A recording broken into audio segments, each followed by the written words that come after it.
Hello everybody and welcome back to another forecast. In today's video we're looking at a severe weather outbreak that is forecast to be going across the entire United States here and bring tornadoes, hail, and severe wind. All hazards are at risk for this. We already have pretty good SPC outlooks going on. Currently it is Wednesday. We're looking at start day 1, day 2, and a day 5 outlook is our maximum right now. But predictability too low is continuous for all 8 days of the entirety of all this outbreak. We have an enhanced risk day 4 outlook and day 5 slight risk here for a pretty wide area of the United States. Day 4 in particular is also something very interesting. And something else I want to talk about is the fact that our last video was about a severe weather outbreak that actually was very similar to this system. However, one thing we've been seeing for a long time ahead of this event is lots of ridging up here, right in this region. Pretty fat ridge has been pushing a lot of those warmer and moist air more into the Great Plains. That's really been kind of just sitting this whole region. So I'm going to a past product real quick for the NAM, where we should be able to see this ridge has kind of been sitting in place here. And right now you can see the semblance of that ridge. See, it's pushing in even dew points from actually the Pacific Ocean at this point. Like the surface, we should see something along those lines with more southerly flow across the United States. You can see here, definitely right there, you can see this ridge here in the south in this case. The upper level ridging is more over here. However, lower level ridging is more across the south. This has been warming a lot of warmer temperatures for the past few days across the United States, but in particular, this also brings a lot of moisture in the United States, and that's been building up. You can see it starts to build in here. You can see those 40s starting to build in. You can see those 50s now and up to the present day, which is about right here. This is Thursday. This will be tomorrow morning. You can see dew points are already kind of they refluctuate into the United States at this point. So kind of on tap for that severe weather outbreak as we're looking at. Looking at the most recent RAT model as well, we can see that moisture just keeps pushing itself in. You can see by tomorrow evening, storm hours, 62 points all the way up here in Nebraska, high 50s dew points in North Dakota and parts of Canada even. So very good moist convection. For now, though, let's look at our main risk area for tomorrow, and we'll look at each day as they go on here. For tomorrow, we're seeing this in the trough right here. Here's our 500 millibar trough. It's negatively tilted. You can see the axis right here, right? A little bit more to the west, so negatively tilted, just like so. This is going to eject itself across our risk area here. You can see by 0Z a very diffluent trough. We've talked about diffluence before. That's when the contour lines kind of move apart. You can really see it here. You can see how the completely different directions. So there should be a lot of forcing in these regions right here. About where we see our risk area, but our main forcing definitely in the middle. 850 millibars, that helps rotate our supercells. And you can see here, definitely that flux of pretty strong flow, especially in that overnight hours. You can count peaks here as just 6Z, which is about 1 p.m., I believe. 60 knots plus a flow. So really help to rotate those supercells to the lower levels. For the surface, very strong surface like cyclone right here. You can kind of see it forming on Thursday. So here's Thursday morning. You can see that starting to form here, kind of in Colorado. And lots of strong southerly flow here as well.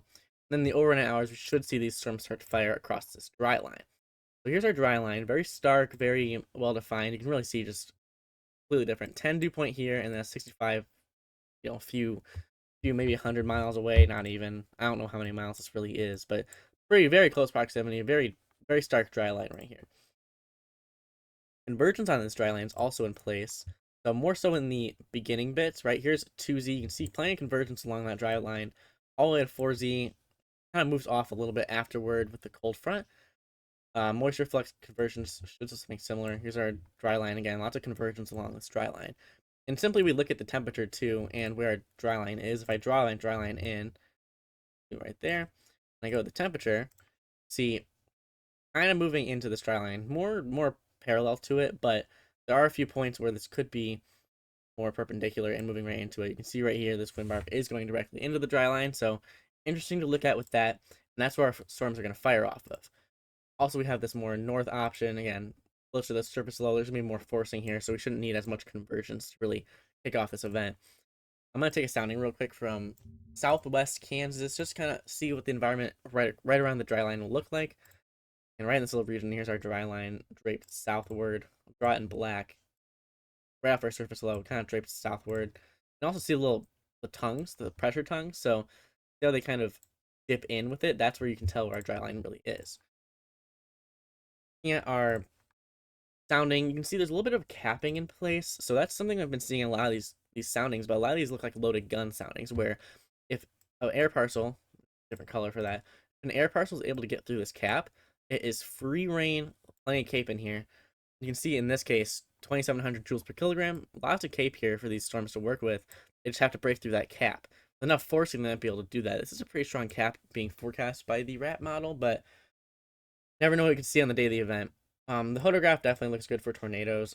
Low level shear, not the best outflow, but you can see plenty of inflow, so these should definitely become supercells. And the shear in the lower levels is very good as well. A good storm relative felicity here. I think it's about 200, 300 of that. Hit values are there. So shear, and we got that turning with height and good dew point as well. So could see it if it gets less capped. I'm gonna look at the HRRR model as well, just because they do. It often has good reflectivity simulations, which I do quite like to look at. I'll look at a 18. Doesn't seem to really be in actually. Let's look at the 12Z. A better scope. I don't know why the 18Z is shorter range, but I don't make the HRRR. So let's look at our area here, and I'll go to simulated reflectivity. So here's Thursday night. See, there's our storms firing along the dry line, and the HRRR doesn't really have as much a wide range of storm development, which is kind of interesting to see. I would have expected to see a much larger, storm complex forming. You can see here's our surface low as well. So the HRRR does like to see this northern kind of arc of storms here, likely because of a cold core setup. A lot of the times we'll see is on the warm front, which is right somewhere around here. I'll draw it in red to kind of signify that. Here's our warm front somewhere around here. It'll probably fit in with the temperatures as well. Yeah, you can kind of see our warm front. It's actually not draped that high up. See, I would probably place it somewhere around here along with these pressure tongues. There's our warm front. I believe the HRRR is currently saying that there's going to be some storms forming across this warm front as well, somewhere around that vicinity. There's our storms forming right across it, moving more elevated hail-based storms for this part. HRRR is definitely interesting in the fact that it doesn't really have as much going on for this, this whole option down here, the Kansas and Oklahoma. The NAM shows something different, not as wide, not a huge outbreak in this case, but something more what we'd be expecting to see. A few little lines. I'm gonna take a sounding right ahead of this line as well, just to see that environment from this. While waiting for that sounding, we'll look at the day 3 as well. They have a 15% here, I believe, for hail. So yeah, it seems to be mostly hail here. We don't have actual information on it, but we do have hail being a main threat and maybe some tornadoes. So I would guess this is more of a 15% hatch hail risk, and then maybe like a 5% somewhere in here for tornadoes. Here's our sounding from the NAM, and it's okay. It's really messy actually. But looking at the shear levels here, lots of shear in the lower levels here. So if we get a supercell that's able to actually do something, who knows? It could see something very interesting. And the analogs here are definitely pointing toward severe hail, which is interesting to look at as well. For now, though, I'll look at the next day going on. We'll look at this day 3. We're gonna have to start using the GFS, however, because the NAMs don't really get out this far. This NAM might be able to get out to that date, so I will use that for now. We'll go to this region here, so we can follow our surface log. So we know that we have Cape. We know we have that good forcing aloft. Here's our 500 millibar level. Plenty of strong flow. At 850 here, you can see, again, very strong flow for supercells here. Almost a better day for this event. Also, something I forgot to mention, dew points at 850 millibar level are huge. They're pretty high. So you can see that moisture is really getting up into the atmosphere. So if storms go up, they're not just going to die out from dry air destroying them. Lots of moisture to be had with these storms, and see that moves its way basically for this entire event here. Plenty of moisture for all of this, even with this initial trough going through here. So look back at the surface now. We'll go back to our Midwest sector just because it's closer to outbreak area. Here's our day 3 outlook here. SPC has a pretty big slight risk, so I wouldn't be surprised to see another enhanced risk somewhere in here, just for the more, localized. Here's where our storms are really going to act up. You can see closer to the surface low here. Again, very strong flow. I'm just a little worried it might be a little veered, right? Because our dew points are completely gone. The temperatures here are very strong and very southerly based, but our dew points are not in place. Right now, I'm going to look at base on this. Take another one kind of off this. Again, it's kind of a dry line, kind of a cold front. I'm going to call it a dry line for lack of a better term. Okay, sounding off of that, and you can see here plenty of cape, a lot of 3 cape too. That 222 joules per kilogram right here. That's a lot of 3 cape. And you can kind of see our moisture, again, it kind of veers off, so maybe mixing here, but they're not immediately getting choked off by, how bad the returns are. There's a drier bit of air above this, mostly because of an EML, elevated mix layer. That's dry air from the desert southwest. But we are seeing this kind of putting in place, and you can see just a huge cape profile in here as well. So what you'd want to see, likely more hail base here. There's not as much turning in the lower levels, and you can especially see that on our SKU-T. Mostly unidirectional. It's more northeast based, so like more of our flow is going this direction, but could see a tornado or two as well with the more surface-based storms, especially with the 3 cape right here, pretty high. So maybe surface-based storms here as well. Something else I also want to look at is our um, Colorado State University machine learning program. So I don't check this out too much, but it's been kind of interesting to look at for the past few days. Here's our day 2 outlook. So here's the tornado forecast. You can kind of imagine this as being the marginal risks, slight risk, enhanced, and moderate.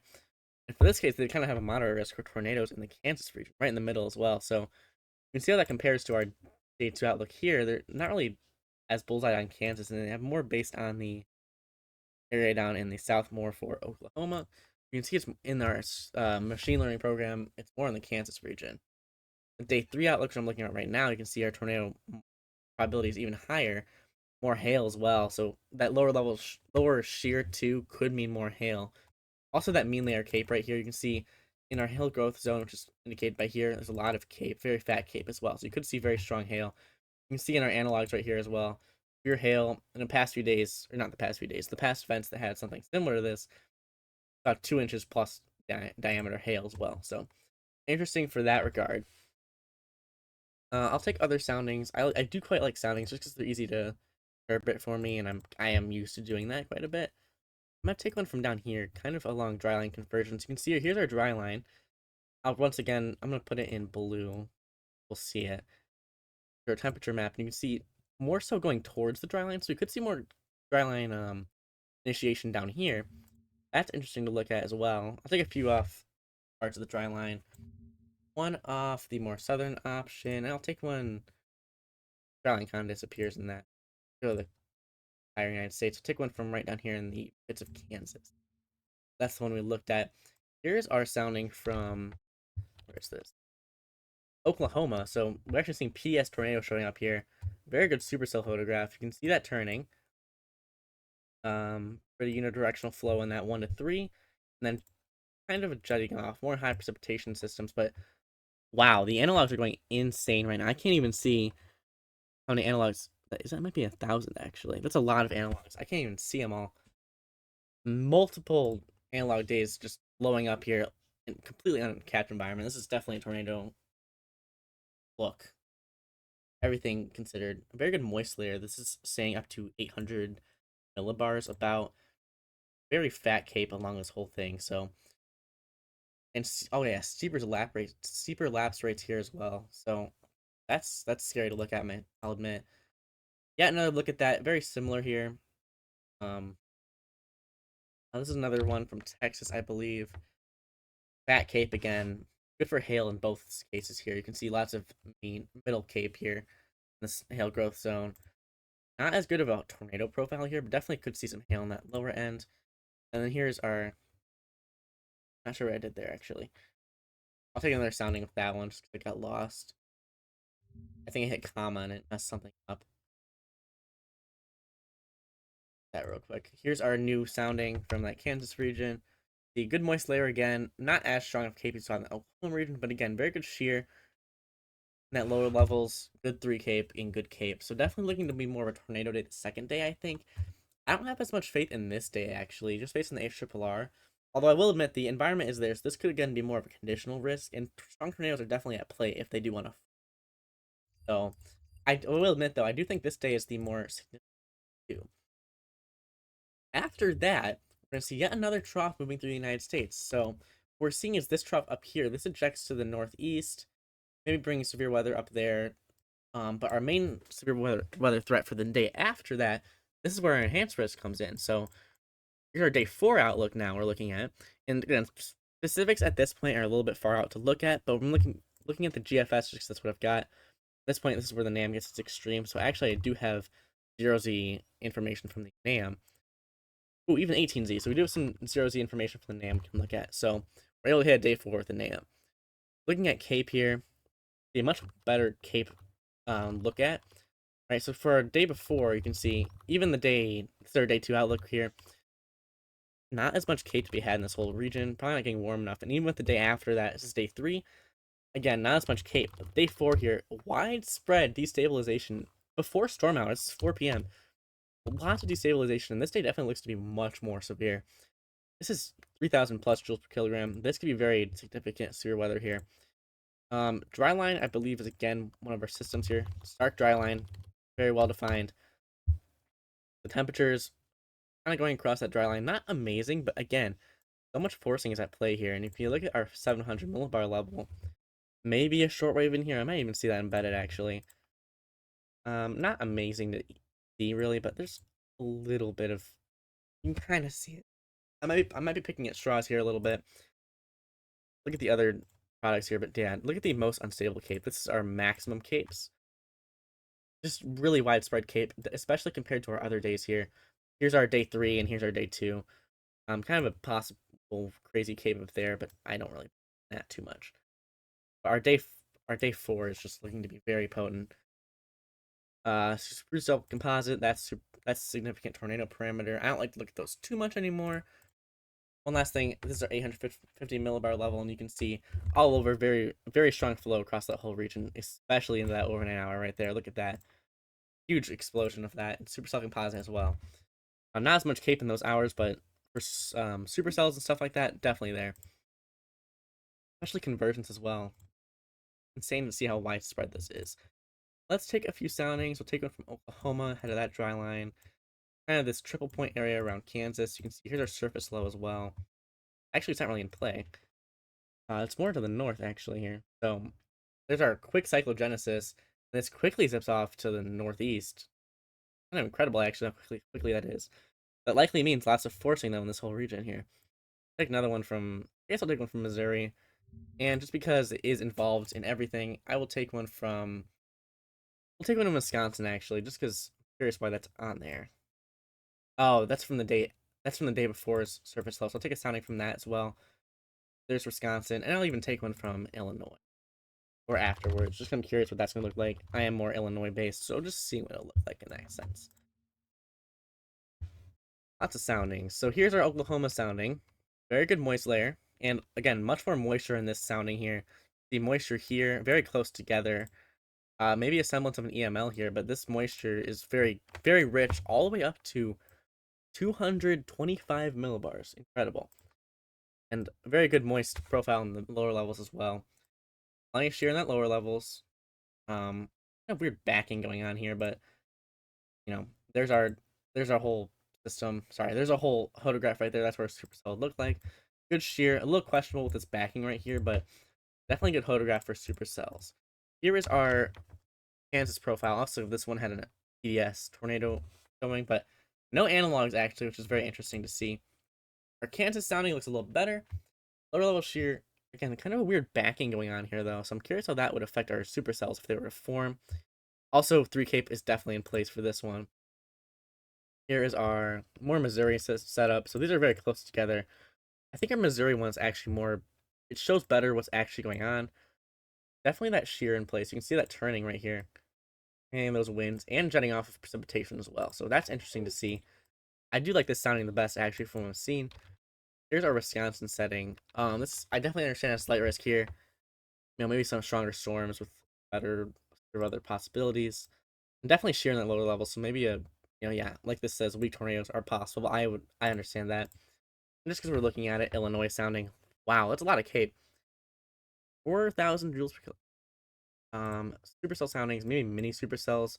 The shear is not amazing in the lower levels. You can see it right here. Little bit of curvature, but not really anything too good for tornadoes. This says tornadoes. I don't trust that amazingly, but there's lots of 3 capes. So if these storms here can find a vorticity boundary, which lo and behold actually is kind of in here, huge draping cold front almost. maybe something to have in play there. I'm gonna look at the later dates here as well. Let's take a little bit more further into the night, just because that seems to be when our mass destabilization is more likely. Take one right here in Oklahoma. I'll take the same places all over again. I won't spend too long on hodographs. That just is what I know the best, and I can explain the best. It also just helps me see what the environment would look like, and to really just see how powerful the storms would be. Here's Oklahoma sounding. Basically no cap, and kind of a loaded gun sounding right here. So definitely good for that. Here in the lower levels, again, that weird backing is still in place here. Here as well, weird backing, weird like little loopy. But same thing, the analogs are there, and good cape in this whole photograph, and this is very similar. These are very strange photographs we're getting. This one might be convectively enhanced, just because moist layers don't get up that high. But interesting for all these photographs as well. Lastly, we'll look at the day 5. Also, I forgot to mention, here's our day 4, I believe. No, day 3, excuse me. Here's day 3. Let's look at our day 4.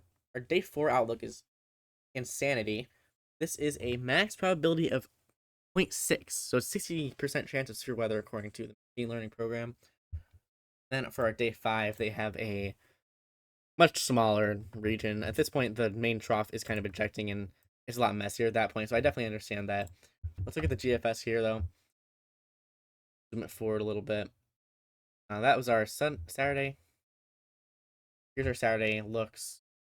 And that surface low should move its way east. Although it's possible that these storms from the day before will probably kick out a lot of that good moisture, maybe. Kind of see that happening there. Well, let's get closer down. I think this setup is more for the definitely I think the Illinois portion, in my opinion, but the Arkansas portion maybe according to the machine learning program. So look at that as well. I'll just take one from. We'll take one from right in here. They're kind of messy and wind barbs actually. You can kind of, I don't know what's happening with those. See how they kind of get all wobbly in this one frame. Take one from Missouri, just because Missouri's been at the center of this for a while now. And we'll take one from Arkansas, just how they showed. Actually, I'm gonna take another one from Illinois because that's what I like to see. Take one from right around here in northern. Here is our Missouri sounding. Kind of just continued from the Cape. Actually, forgot to look at that. Here's our Cape for the next day for the Sunday Sunday event. Not really in place at all compared to the day before. Here's our day before. You can see the much stronger Cape. The Sunday event just kind of not really there at all. Likely because the rain cooling, bit of trouble with just destabilization. These are Arkansas sounding, so I do understand why it prefers this for your weather. You can see down here, that's where our bullseye is around this Arkansas region. And with this sounding, this is based right in that bullseye basically. So better shear, a little bit of backing, but these two look more supercellular, just not as strong destabilization. Kind of a strange QT here also.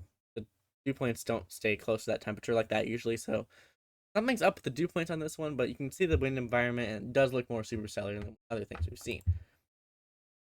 Here's our Missouri or Illinois sounding, likely the same as the Missouri one. Nothing too good to look at there. So that's what we have for our huge event. Lots of severe weather. Once again, I can't really cover much of this throughout the week. I'll try to get a few videos out, but I don't think I'll have much time for that, unfortunately. So I'll update on my community post page, fortunately. Yeah, the other thing I want to look at real quick though is that it's gonna be very hot. We're looking at a pretty good temperature, lots of warmth. Look at all this, 90s all the way up 70s into Canada. So lots of warmth coming for the days after. DFS definitely agrees with this. So warmth is on its way for a very above average year, and I believe the WPC also put that in. Here's our weather prediction, sorry, the climate prediction center area for above temperature and below temperature outlooks, and you can see very warm across the entire eastern half of the United States. Precipitation, not as worried about that, but yeah, lots of warmth here in the eastern half. So lots of very warm temperatures coming for this after these events. So severe weather, then a lot of warmth. So interesting in that regard. But otherwise, thank you for watching. Again, please stay tuned to my community posts if you want to know more about my saves in the severe weather. Otherwise, that's about it for this video. I hope you enjoyed it, and I will see you next time.